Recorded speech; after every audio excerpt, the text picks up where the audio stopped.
You have interviewed more than 1,500 people with near-death experiences. I started out as an agnostic. It was kind of the beginning of my journey to faith in Christ. What happens when these people die? The consistent commonalities would be that they leave their body and they're usually up above their body watching what's going on in the room. And this is what started to convince me as a skeptical engineer. When they are resuscitated, they can report on things that happened in the room while they had no brainwaves. Wow. So where are these memories being stored? I believe that the tunnel and the angels are there for protection. The spiritual realm is real and it's all around us. When we initially leave our bodies into the spiritual realm around us, it's the realm of a war. So, John, my first question for you. You have interviewed more than 1,500 people with near-death experiences throughout about 35 years. So how did you even get into that and start down this path?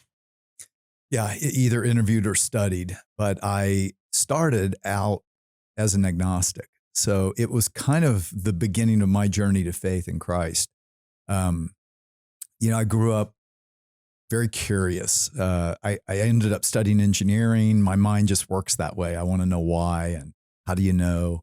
And I had come to the conclusion that Jesus was probably just a good man turned into a legend. God, you just can't know. There's no evidence. And so I was kind of going my own way when my dad was dying of cancer. And someone gave him the very first research that coined the term near-death experience. So we're talking about, I actually don't like the term near-death experience because the people I study are not nearly dead. They're dead. They're clinically dead. Yeah. No heartbeat, no brain waves. And yet either modern medicine or many times it's just miracle because we're talking sometimes minutes, sometimes hours, and they're resuscitated. They're brought back. And this book was on my dad's bedside table, the one that coined the term near-death experience. I pick it up and I start reading it because my father's dying. And I was blown away. I was like, oh my gosh, this might be the evidence I've been demanding, and so many of them talked about how they were more alive than they've ever felt in a place more real than this has ever felt. And many times in the presence of this God of light who was love and personal, knew them intimately. Many of them saw Jesus and associated Jesus with this God of light. And I was blown away. I read the whole thing in one night and I said, okay, maybe I need to be more open to the Bible. And so as a result, it was about a year later, a friend invited me into a small group Bible study and I went and I started asking all my questions. And for very different reasons than near-death experiences, I came to faith in Christ. And I think it's so interesting to hear you say that you don't like the term near-death experiences. One, because I would label you as one of the experts on NDEs. And two, I heard on your podcast, you pulled that clip from Joe Rogan when he was interviewing a skeptic. And he's, the Dr. man, Michael Shermer. Yeah. And he said, these people didn't actually die. And I think there are a lot of doctors and medical records that would show these people were flatlined. They were dead that had these experiences. Oh yeah. Dean Braxton, who I interviewed, has the medical records that he died of sepsis for an hour and 45 minutes. He had no heartbeat, no brainwave. Randy Kay was a CEO that I interviewed, and he interviews a lot of people now, but he was dead in the hospital 30 minutes. So Dr. Mary Neal, spine surgeon, she was pinned under a waterfall for 30 minutes. So these people were dead. But what happens when a person dies and let's just start there. What happens when these people die? So the consistent commonalities would be that they leave their body. And what's interesting is many people who I've interviewed who, whatever the situation, it might be a tragic accident. Dr. Mary Neal was terrified of drowning. And yet in a kayaking accident, she gets pinned under a waterfall, but she calls out to God and says, Lord, your will be done. and sincerely, and immediately felt held by Jesus. And she was aware of what was going on, but she said, I felt more alive. I felt more wonderful than I ever have in my life. She didn't feel like she was dying. She felt like she was coming more alive. And I think that's an important point to make because, you know, there are all kinds of ways that people go from this life into the next, but those who know the Lord and those who call on the Lord, he is there and he is with them. And he's not the God of the dead. He's the God of the living. And we become more alive, more conscious. But what many people say is they leave their body and they're usually up above their body watching what's going on in the room, or if they're resuscitation, Dr. Neil's watching up above on the river where they're trying to find her body. But people are often, like if they have a cardiac arrest or they're in the hospital, they are there in the room. And this is what started to convince me as a skeptical engineer that there's something to this. When they are resuscitated, they can report on things that happened in the room while they had no brain waves. Wow. So where are these memories being stored? Yes. How are they discerning this? Unless, like they said, the soul lives on beyond the body. And I mean, it's verifiable evidence. We can get more into that later, but they leave their body, they observe what's going on, they feel like they are still themselves. They have a body, but it's a spiritual body, just like Paul talked about. Yeah. And, you know, Paul in 1 Corinthians 15 says our bodies are buried in a natural body, but they're raised a spiritual body. And he says they're buried in weakness, but they're raised in duname, is the Greek word from which we get dynamite, right? They're raised in power. And that's a common thing that near-death experiencers say is they felt really literally more alive because their eyesight was perfect, like telescopic. The communication is pure, thought to thought, heart to heart, no misunderstanding. Travel, they can move, sometimes gliding, but sometimes it's more like flying. Sometimes it's in a thought and they're there. So there are all these things that they're discovering, like not just having 5 senses, but they say more like 50 senses, more alive. So they're in a spiritual body. They look like themselves, but they don't feel like themselves, correct? Like it's not the physical body that we are in right now. Is that right? No, they feel so themselves that what's really interesting, Abigail, is how many of them, as they're telling me this story and they're getting to, you know, somewhere along there, and I go, so do you know you're dead? And they'll pause and kind of go, well, at this point, I'm kind of realizing maybe I am. Yeah. Because life goes on. And that's the biggest takeaway that I think people need to understand. Heaven is not discontinuous with this life. It's stepping into more life. So are they enclosed? Okay. Well, interestingly, so like this one bank president I interviewed, Marv Besteman, he was in a hospital in Michigan. He had surgery. There were complications afterwards. And he codes, his heart stops. And he said, these two guys walk up and he realized they were angels, but they just look like people. And they disconnect him and they take him and he's in a hospital gown, right? You know, those ones you don't want to go out in. Not when you want to roll into heaven in. Yeah. And they're usually, there's no zipper in the back. It's just wide open, right? And he said, and they start to go and they're flying. They're flying off, moving very rapidly. And he looks down and he notices he's in like his favorite golf outfit, like what he would normally wear. Yeah. Which I always say, you know, how cool of God to dress us like we'd feel comfortable. Yeah. And interestingly, when he gets to the gates of heaven, he sees people from all over the world in what you would think they would wear in their own culture. And so, yes, we can look to each other just like we do now. We wear the things that we feel comfortable in, but not always. Because sometimes and many times and all around the world, they talk about these people with these robes of white. But what I figured out is so like Dr. Mary Neal was there by the river and she's up above and these people come and she said they are just exploding with light that Oh. was love, Mm-hmm. like coming toward her. And it was this incredible reunion and joyous dancing and hugging. And, she said these were people I had known, Mm-hmm. and they were her welcoming committee, which is another commonality. Yeah. Can you talk a little bit? You mentioned the two angels, but can you talk a little bit about the welcoming and the escort committee to heaven when people die? Yeah. So sometimes there are angels there.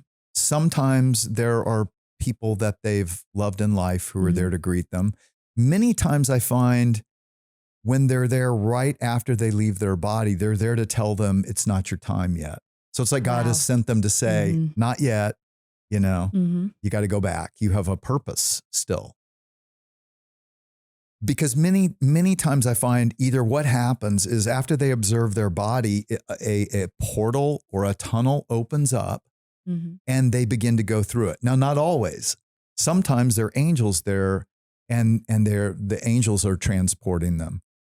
But what's fascinating is I believe that the tunnel and the angels or the welcoming committee are there for protection.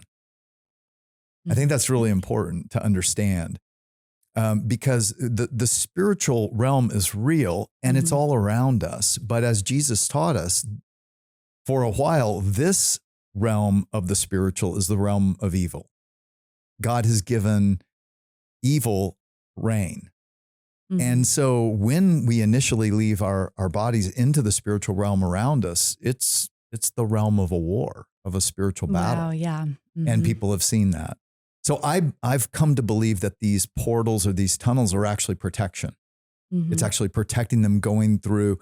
In the Bible, it talks about the first, second, and third heaven. Paul talks about how he was taken to the third heaven. In a Hebrew mindset, the first heaven is just what we see, right? You look up in the heavens.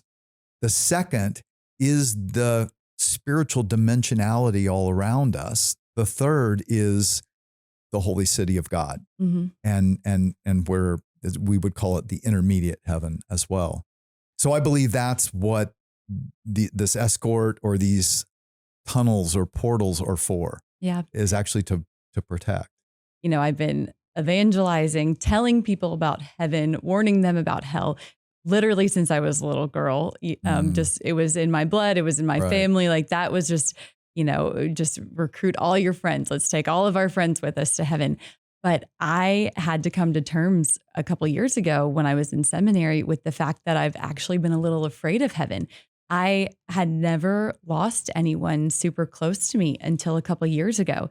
And it has been just a few years of boom, boom, boom. I had all of my grandparents lived into their 90s. Wow. And, I lost all of them in a very short amount of time. And then shortly after that, my husband's dad passed away 5 days after he was diagnosed with cancer. He was just 57 years old.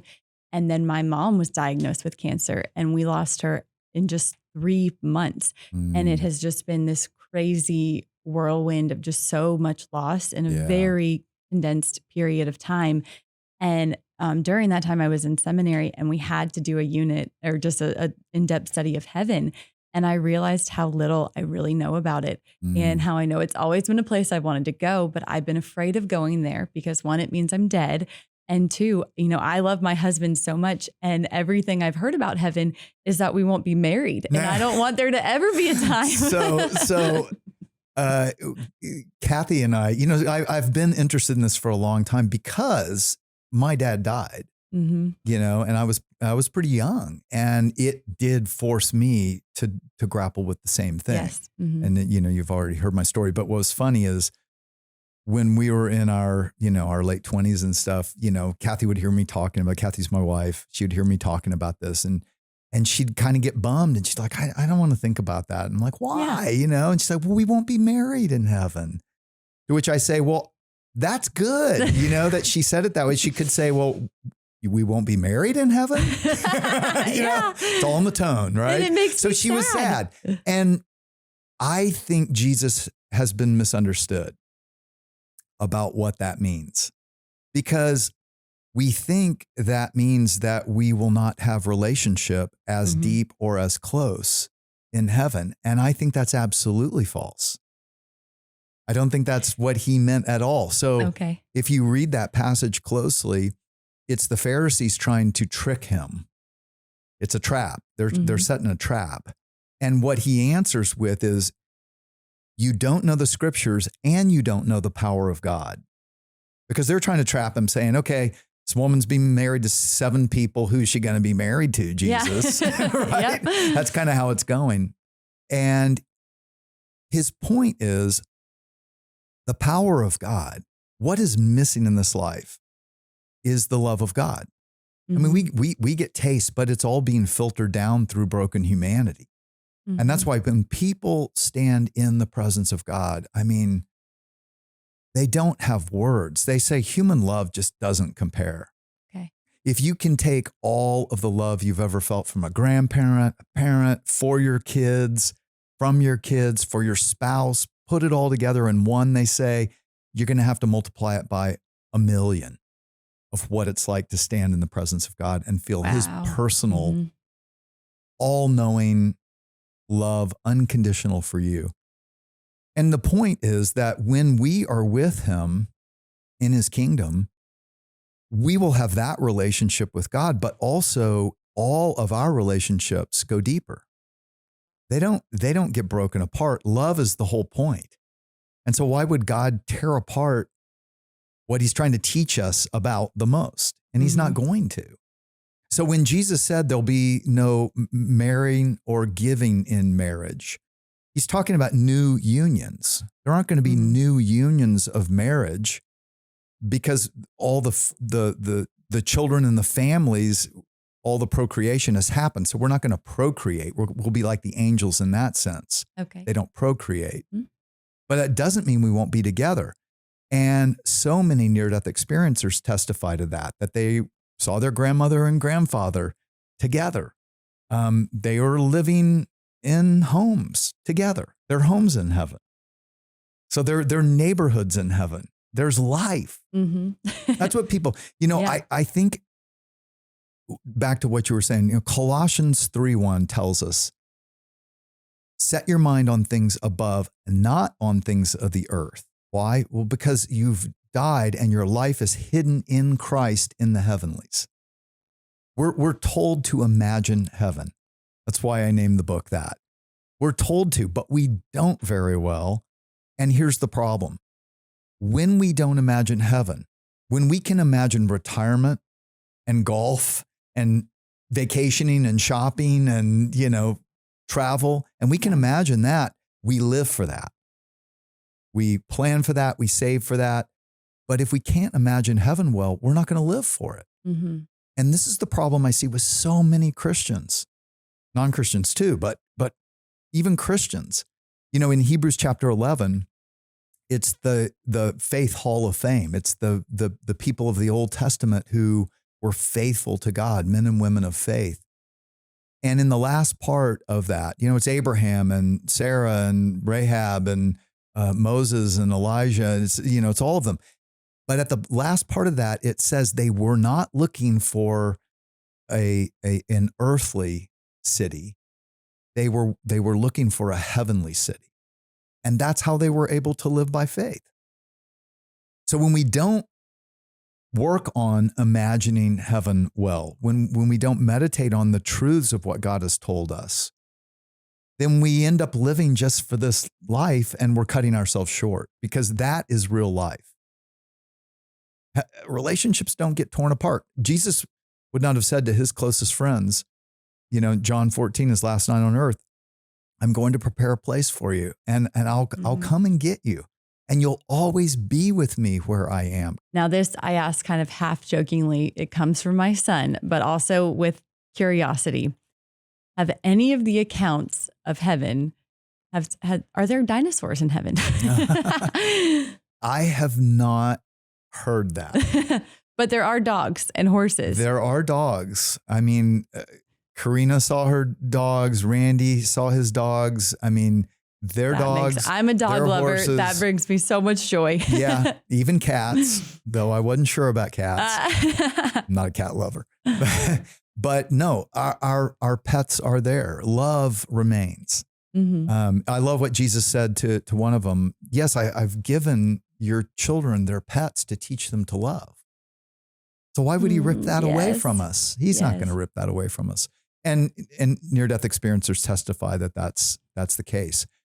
However, I've had the same question about dinosaurs, and I have not heard that. Okay, well, you have to keep me posted if you ever hear about it. Well, but Dean Braxton and several others did talk about some of the creatures they saw there that are, we would think bizarre.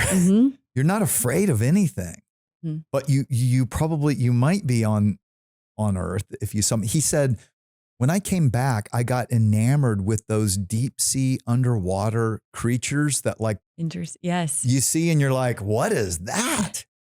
And, I think, Abigail, we fail to realize the mind of God. My wife and I were just walking the mall here yesterday and going through botanical gardens. And I just thought, every variation of leaf and flower and beauty and creatures too. I mean, we've categorized 2 million species of creature, but we keep discovering so many, they think there are like 7 million that we haven't even discovered. Wow. This God is a mind and a creativity we can't even conceive of. So are there creatures beyond what we know of? Yeah. Might there be dinosaurs somewhere? Yeah, maybe. I just don't know. I don't. If I don't know, I don't say. All right. Well, you've given me enough to report back to Daniel, so he will be I think he'll be at least excited about just the mystical, potentially scary things people have seen or would be scary on Earth. Yeah. Okay. Well, for those of you who've been listening, we are going to do part 2 with John because he has way more insights to share with us. And while we have him here, we just want to take advantage of all of his knowledge on life after death. So next week, be sure to tune back in. We're going to bring part 2 of this episode where he shares what people who've had these near-death experiences and say that they have seen and experienced hell. So John, thank you so much for joining us, for being willing to sit through 2 episodes. Thank you.